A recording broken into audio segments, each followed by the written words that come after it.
So the planning agent comes up with a better plan, but of course, it's a complex planning problem. And in general, we're going to have to be able to formulate what we mean by a planning problem. Or the problems themselves, we call them search problems.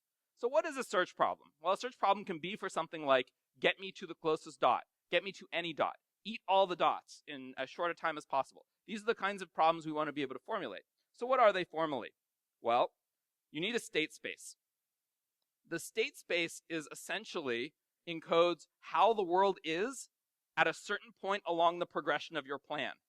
It is an abstraction of the world. We'll come back to this. So for the case of eating all of the dots, your state space might be a position for Pac-Man and the collection of dots which remain encoded in some way. So that's your state space.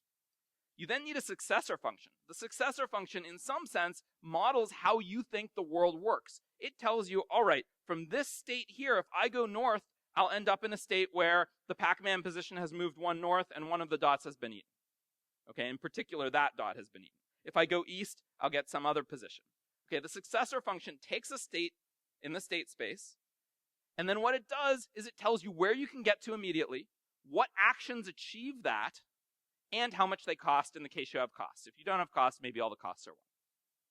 So the state space models how the world is. The successor function models how it evolves in response to your actions. You need a start state, which is right now I'm in the lower left-hand corner. Right? The start state models where you begin. And you need a goal test.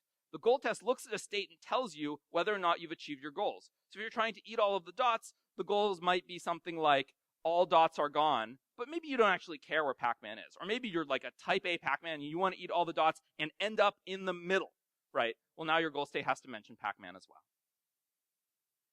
Okay, that's the search problem. State space successor functions, start state, and goal test.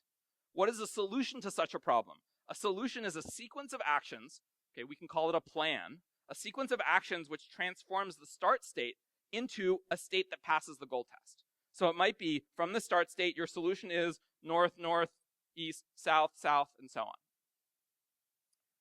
All right.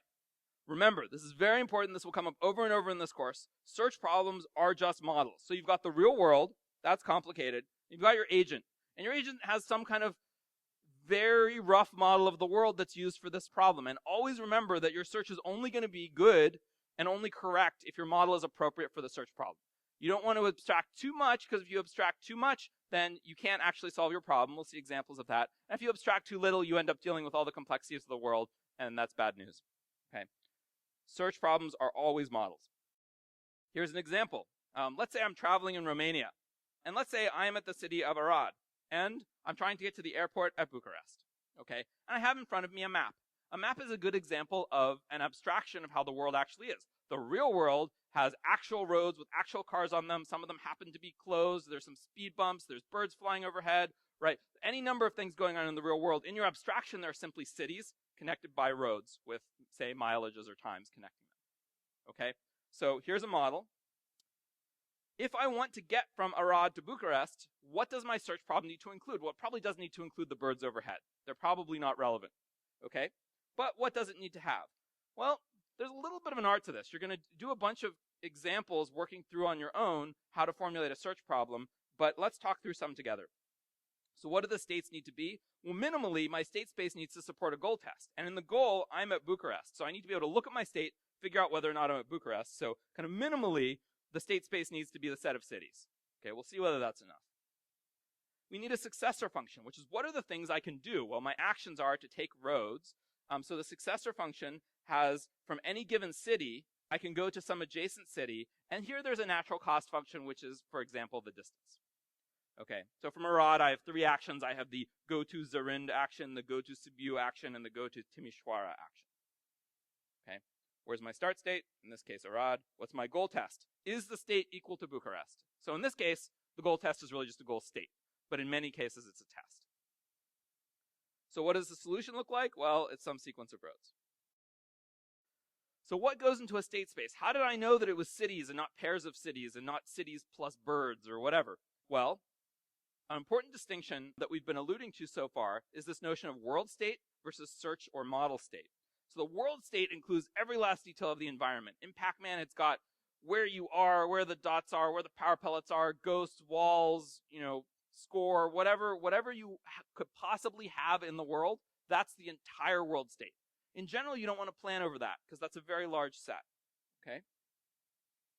The search state keeps only the details needed for planning, so it's an abstraction, and the amount of abstraction you're safe getting away with depends on the problem you're solving. So for example, if I just want a path, I'd like to get my agent from one XY coordinate to another. It's actually a lot like getting to Bucharest. Then, well, your states could just be the XY location, right? I can check at the goal, am I at the right location?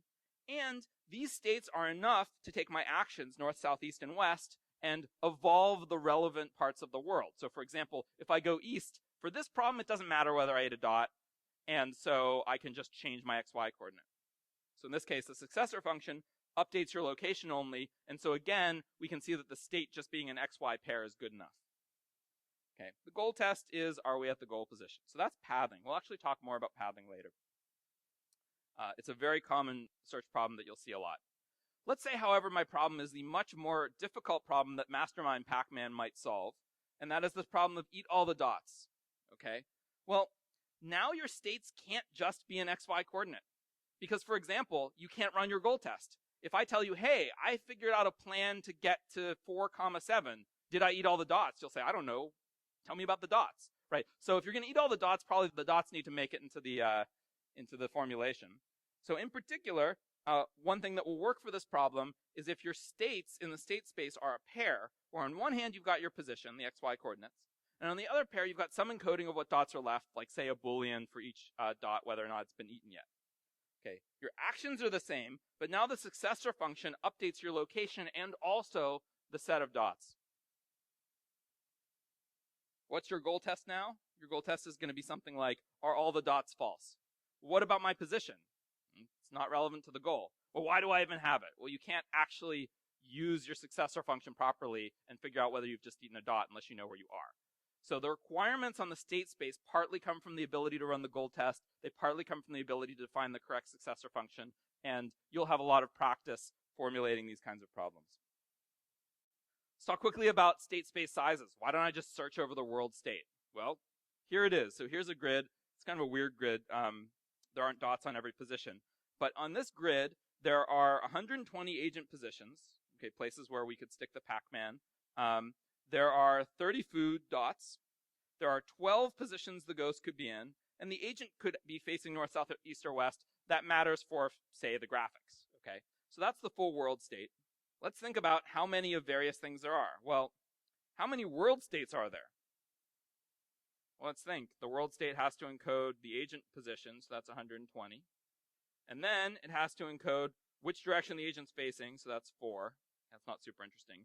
And we've got 2 ghosts. One ghost could be in any of 12 positions, and so could the other ghost, so 12 squared. And then, kind of the killer here is the world state encodes the exact configuration of which dots are present or absent.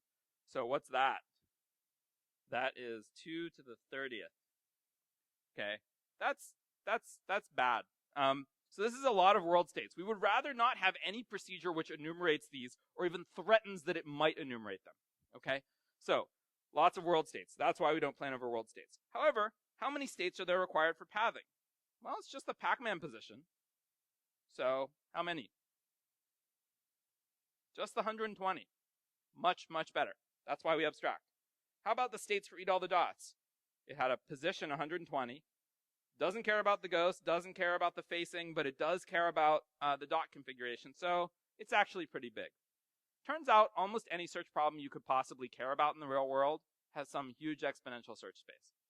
So in general, always remember that.